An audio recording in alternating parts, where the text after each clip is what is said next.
এটাই হলো বর্তমান ইসরায়েল। ইসরায়েল কার নাম? ইয়াকুব নবীর নাম। আরে মনে না, কার নাম? ইয়াকুব নবী না, তারা বনি ইসরায়েল, তো সেখান থেকে তারা নাম দিছে ইসরায়েল। তো এইটা নাম দেওয়ার পর 1948-এ তারা একটা স্বাধীন রাষ্ট্র ঘোষণা করলো। এরপর তারা এই ইসরায়েলকে কেন্দ্র বানায় একের পর এক ফিলিস্তিনের উপর হামলা করা শুরু করলো। তারা এইভাবে তাদের এই হামলার প্রতিহত করার জন্য যদিও 3টা রাষ্ট্র চেষ্টা করেছিল 1967-তে, মিশর, তুরস্ক আর হলো আপনার সিরিয়া। মিশর, জর্দান, সিরিয়া। মিশর, জর্দান আর সিরিয়া। 1967-তে এই 3 রাষ্ট্র মিলে ইসরায়েলকে প্রতিহত করার চেষ্টা চালিয়েছিল। ইসরায়েল 6 দিনে তাদেরকে ধরাশয়ী করে ফেলছে। কয় দিনে ধরাশয়ী? কিভাবে হলো? তখন একটা মুনাফিকি কাজ সংগঠিত হয়েছিল, একটা মুনাফিকি আচরণ হয়েছিল, যেই মুনাফিকিটা করেছিল আমাদের পার্শ্ববর্তী রাষ্ট্র। এই মুনাফিকির কারণে 1967-তে ইসরায়েলিরা আপনার 3টা রাষ্ট্রকে 6 দিনে ধরাশয়ী করেছে। যদিও ওই 3 রাষ্ট্রের স্লোগানটা বেশি সুন্দর ছিল না। মুসলিম 3টা রাষ্ট্রেরই স্লোগান ছিল জাতীয়তাবাদের স্লোগান। তারা স্লোগান দিয়েছিল আল ইজ্জাতুল লিল আরব। এই স্লোগানটা আসলে ইসলাম সমর্থন করে না। এরপর থেকে ফিলিস্তিনের পক্ষে মুজাহিদরা সুন্দর একটা স্লোগানের মাধ্যমে ফিলিস্তিনের পক্ষে লড়াই করা শুরু করলো। তাদের স্লোগান আল ইজ্জুলিল্লাহ, ইজ্জত আল্লাহর, সম্মান আল্লাহর। আগের স্লোগানটা ছিল জাতীয়তাবাদের, আর মুজাহিদদের স্লোগানটা হলো আল্লাহর স্লোগান, যে সম্মান আল্লাহর, সম্মান আল্লাহর।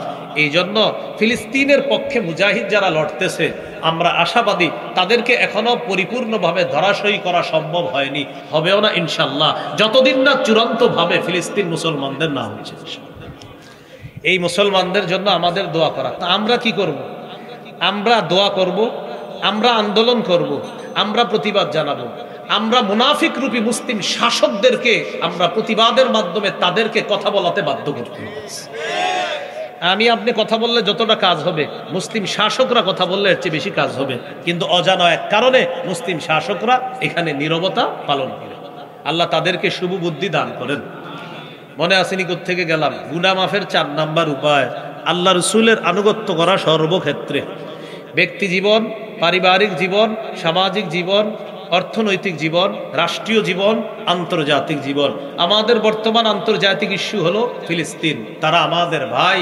এই ভাইদেরকে ভাই মনে করে আল্লাহ রসুলের আদর্শ আমরা দুনিয়াতে প্রতিষ্ঠিত করার চেষ্টা চালাবো ইনশাআল্লাহ। আল্লাহ আমাদের কথাগুলা মনে রাখার তৌফিক দান করেন। সংক্ষেপে যা বললাম ফিলিস্তিনের ব্যাপারে, যতটুকু মনে থাকে রাখবেন। খালি এতটুকু মনে রাখবেন, তারা যেই দাবিতে বলে বাইতুল মুকাদ্দাস, তাদের দাবিটা কি সঠিক না ভুল সম্পূর্ণ? কারণ আমি হিস্টোরি বললাম যে প্রথমে আসলে কারা ছিল সেখানে। সূরা আলী ইমরানের 31 নম্বর আয়াতে আল্লাহ বলেন, কুল ইন কুনতুম তুহিব্বুনাল্লাহ ফাত্তাবিউনি ইউহিব্বুকুমুল্লাহ ويغفر لكم ذنوبكم والله غفور رحيم। নবী আপনি বলেন, যদি তোমরা আল্লাহকে ভালোবাসো তাহলে আমার অনুসরণ করো। যদি আমি নবীর অনুসরণ করো, আল্লাহ তোমাদেরকে ভালোবাসবেন। ওয়াগফির লাকুম যুনুবাকুম, তোমাদের জিন্দেগীর সব গুনাহ মাফ করে দিবেন। গুনাহ মাফের 5 নাম্বার উপায় আজান দেওয়া। কি দেওয়া? আজান দেননি? এই জায়গায় যারা আছেন জীবনে একবার হলে আজান দিচ্ছেন কারা কারা? মাশাআল্লাহ সবাই। আর এখন বর্তমানে নিয়মিত আজান কারা দেন দেখি? মুয়াজ্জিন সাহেব যারা আছেন, মাশাআল্লাহ। হাদিসে আসছে টানা 12 বছর আজান দিলে ওয়াজাবাত লাহুল জান্নাহ, জান্নাত ওয়াজিব। আবু দাউদের 515 নম্বর হাদিস, قال رسول الله صلى الله عليه وسلم المؤذن يغفر له مدى صوته ويشهد له كل رطب ويابس। মুয়াজ্জিনের আজানের আওয়াজ চারপাশে যেই পরিমাণ যায়, এই পরিমাণ পর্যন্ত মুয়াজ্জিনের গুনাহ ক্ষমা করে দেওয়া হয়। মুয়াজ্জিনের আজানের আওয়াজ আল্লাহর যত ভিজা সৃষ্টি, শুষ্ক সৃষ্টি, মুয়াজ্জিনের আজান এই ভিজা সৃষ্টি আর শুকনা সৃষ্টি যাদের পাশ দিয়ে মুয়াজ্জিনের আজানটা যায়, এই সৃষ্টিগুলোও কিয়ামতের ময়দানে মুয়াজ্জিনের পক্ষে আল্লাহর কাছে সাক্ষী দিবে। তাহলে 5 নাম্বার গুনাহ মাফের উপায় আজান দেওয়া। 6 নাম্বার 2 রাকাত নামাজ পড়া। এই আমলটা দেরি করেন না, আজকেই পারলে করেন। 2 রাকাত নামাজ বাসায় গিয়ে আজকে করবেন।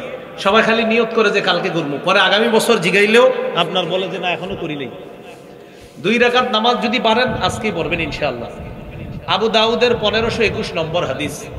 এই হাদিসের মধ্যে আছে قال رسول الله صلى الله عليه وسلم ما من عبد يذنب ذنبا فيحسن الطهور فيقوم فيصلي ركعتين إلا غفر الله له ذنبا।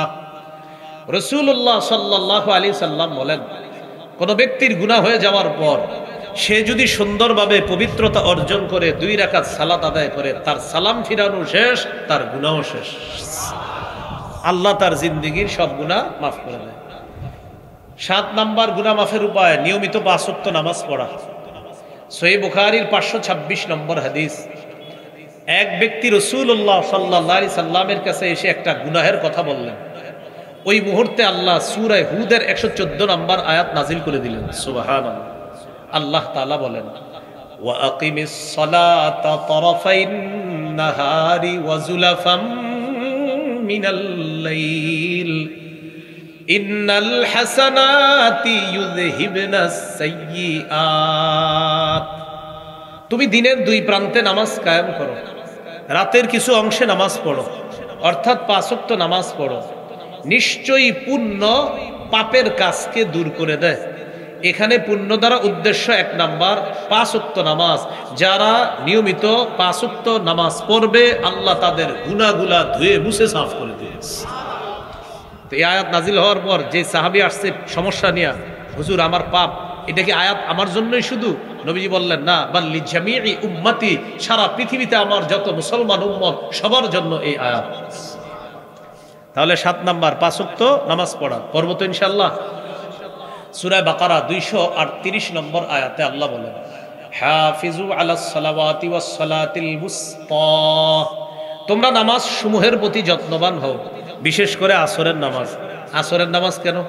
আসরে কেউ থাকে বাজারে, কেউ থাকে মাঠে, আর মা বোনরা চুলার সামনে থাকে। ভাতটা সিদ্ধ হইলে আসরটা পড়বে, আলুটা সিদ্ধ হইলে আসরটা পড়বে। এই সিদ্ধ করতে করতে সূর্য হলুদ বানায়, আর আমরাও অলসতা বশত সূর্যটা হলুদ বানাই। এই সূর্য হলুদ বানায়া যারা আসর পরে, বলে নাই যে পরে না, বলছে নবীজি যারা সূর্যটা হলুদ ইচ্ছা করে বানায়া আসর পরে, তিলকা সালাতুল মুনাফিকিনা, তিলকা সালাতুল মুনাফিকিনা, তিলকা সালাতুল মুনাফিকিনা। নবী বলেন, যারা ইচ্ছাকৃতভাবে সূর্য হলুদ বানায় আসর পরে, এটা মুনাফিকের নামাজ, এটা মুনাফিকের নামাজ, এটা মুনাফিকের নামাজ। আবু দাউদ 413 নম্বর হাদিসে আছে যে নবী বলছেন, এটা মুনাফিকের নামাজ, এটা মুনাফিকের নামাজ, এটা মুনাফিকের নামাজ। কামা ফানাকারা আরবাআ, দাঁড়ায়া কোনো মতে মোরগের মতো 4টা ঠুকুর দেয়, আল্লাহু আকবার, সামি আল্লাহু আকবার, আল্লাহু আকবার, 4টা ঠুকুর দেয়। ওই যে সূর্য ডুবে ডুবে তো তাড়াতাড়ি আপনার 4 রাকাত নামাজ পড়ে। নবীজি সাল্লাল্লাহু আলাইহি সাল্লাম বললেন, এটা মুনাফিকের নামাজ। বলেন ভাই, ভুলগুলো তো আমাদের হয়ে যাচ্ছে, হ্যাঁ? এটা যেন ইচ্ছাকৃতভাবে না হয়, আল্লাহ আমাদেরকে হেফাজত করেন। এশার নামাজ, ফজর নামাজ, এই 2 নামাজে গুরুত্ব বেশি দিতে হবে। সব নামাজ তো পড়বো আমরা, কিন্তু এই 2 নামাজ কেন? সাধারণত শয়তান ধোকা দিয়ে এশাটা পড়ায় না। শয়তান বলে, এই এত তাড়াতাড়ি এশা পড়বি কেন, আরো সময় আছে না? তো পরে আপনার 10টা বেজে যায়, পরে আবার চিন্তা করে অমুক মসজিদে না পাশে ছোট্ট একটা রুমে জামাত হয় মাঝে মাঝে, তুমি ওইটাতে গিয়ে পড়বা। আবার শয়তান ধোকা দেয়, ধোকা দিতে দিতে 12টা বাজায় ফেলে। তো উনি চিন্তা করে নামাজটা পড়ি, শয়তান কয়, এই 12টার পরেও এশা পড়া যায়, অপেক্ষা করো।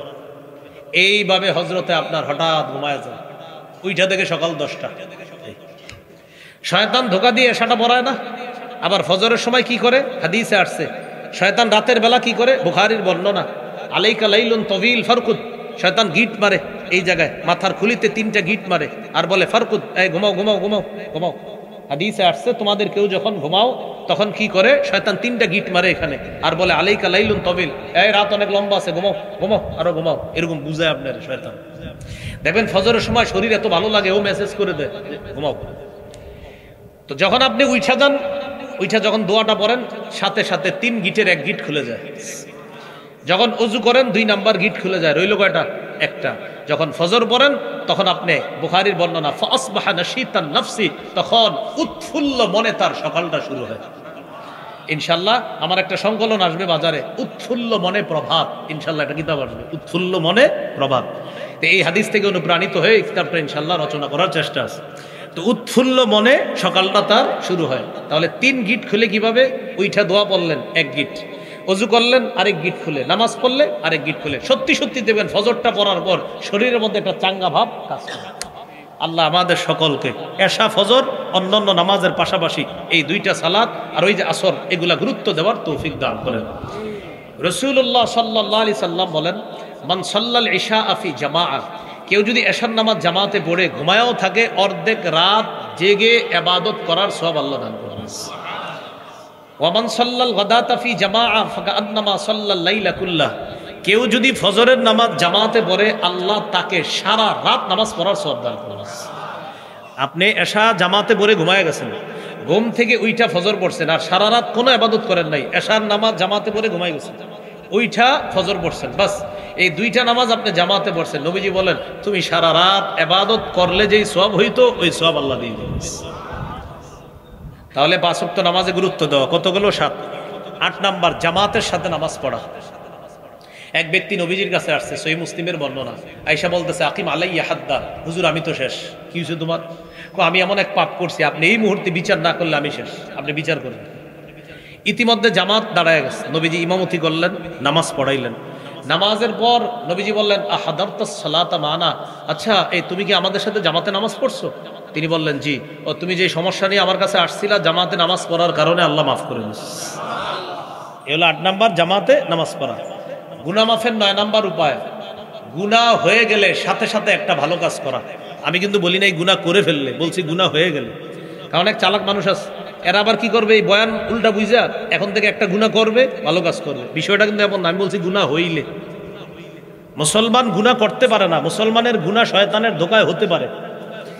একটা গুনাহ হয়ে গেলে সাথে সাথে একটা ভালো কাজ করা। তিরমিজির হাদিস 1887 নম্বর হাদিস, রাসূলুল্লাহ সাল্লাল্লাহু আলাইহি সাল্লাম আবু যর গিফারি রাদিয়াল্লাহু তাআলা আনহুকে বলেন, ইত্তাকিল্লাহা হাইসুমা কুনতা, যেখানে থাকো আল্লাহকে ভয় করো।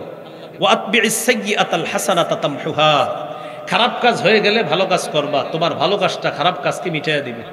ওয়া খালিকিন নাসা বিখুলুকিন হাসান, উত্তম আচরণ করবা মানুষের সাথে। গুনাহ মাফের 10 নাম্বার উপায়, জিকিরের মজলিসে বসা। এই যে মজলিসে আছেন এটা জিকিরের মজলিস। সহিহ বুখারীর 6408 নম্বর হাদিস, এই হাদিসে আসছে ফেরেশতারা এই মুহূর্তে আমাদের এই পুরা গোটায় যারা দাঁড়িয়ে আছি বসে আছি পুরা মজলিসটাকে ঘেরাও করে আল্লাহর আসমান পর্যন্ত চলে গেছে। আল্লাহ তাআলা হাদিসের শেষে আসছে, আল্লাহ ফেরেশতাদেরকে বলেন ইশহাদু আন্নী ক্বাদ গফারতু লাহুম, রূপসা ওই মাঠে যে মানুষগুলো একত্রিত হয়েছে তোমরা সাক্ষী থাকো আমি আল্লাহ তাদেরকে মাফ করে দিলাম। তাহলে 10 নাম্বার জিকিরের মজলিসে বসা। 11 নাম্বার সর্বশেষ জিকির করা। কি করা? জিকির করা। আহাব্বুল কালামি ইলাল্লাহি আরবা, আল্লাহর কাছে 4টা বাক্য জিকির সবচেয়ে পছন্দের। সুবহানাল্লাহ, আলহামদুলিল্লাহ, লা ইলাহা ইল্লাল্লাহ, আল্লাহু আকবার। এই 4টার মধ্যে আবার সবচেয়ে শ্রেষ্ঠ কোনটা? আফজালুয যিকরি লা ইলাহা ইল্লাল্লাহ, সবচেয়ে শ্রেষ্ঠ জিকির হলো লা ইলাহা ইল্লাল্লাহ। একবার মুহাব্বতের সাথে পড়ি তো আমরা, লা ইলাহা ইল্লাল্লাহ, বাস। তিরমিজির 3592 নম্বর হাদিস, রাসূলুল্লাহ সাল্লাল্লাহু আলাইহি সাল্লাম বলেন কোন ব্যক্তি ইখলাসের সাথে একবার লা ইলাহা ইল্লাল্লাহ পড়লে ইল্লা ফুতিহাত লাহু আবওয়াবুস সামা হাত্তা তুফজিয়া ইলাল আরশ, আসমানের সবগুলা দরজা খুলে দেওয়া হয় তার লা ইলাহা ইল্লাল্লাহ যেন আরশ পর্যন্ত পৌঁছে যায়। তাহলে পড়ব তো ইনশাআল্লাহ। এবার আমার সাথে বলেন 5 ওয়াক্ত নামাজের পর 33 বার সুবহানাল্লাহ, 33 বার আলহামদুলিল্লাহ, 33 বার আল্লাহু আকবার, 333 বলেন 99 বার পড়ার পর 100তম বারে এই দোয়াটি পড়ব। পড়েন, লা ইলাহা ইল্লাল্লাহু ওয়াহদাহু লা শারীকা লাহ লাহুল মুলকু ওয়া লাহুল হামদু ওয়া হুয়া আলা কুল্লি শাইইন কাদির। গফিরাত খাতায়াহু ওয়া ইন কানাত মিসলা জাবাদিল বাহরি, সমুদ্রের ফেনা পরিমাণ গুনাহ আল্লাহ মাফ করে দেন। আরেকটা 100 বার পড়বেন ডেইলি। সহিহ বুখারী 6405 নম্বর হাদিসে আছে, রাসূলুল্লাহ সাল্লাল্লাহু আলাইহি সাল্লাম বলেন, কেউ যদি দৈনিক 100 বার এটা পড়ে, সুবহানাল্লাহি ওয়া বিহামদিহি, বাস না, আবার সুবহানাল্লাহি ওয়া বিহামদিহি, সুবহানাল্লাহি ওয়া বিহামদিহি, এতটুকুই 100 বার, তার সমুদ্রের ফেনা পরিমাণ গুনাহও আল্লাহ মাফ করে দেন। মনে থাকবেন ইনশাআল্লাহ। তাহলে গুনাহ মাফের 11টা কারণ জানলাম, 70টার বেশি কারণ আছে, 11টা কারণ জানলাম। ইনশাআল্লাহ 2-3 মাস বা 4-5 মাসের মধ্যে আমার একটা সংকলন আসবে, নাম পাপ। কি নাম? একটা কিতাব আসবে, পাপ।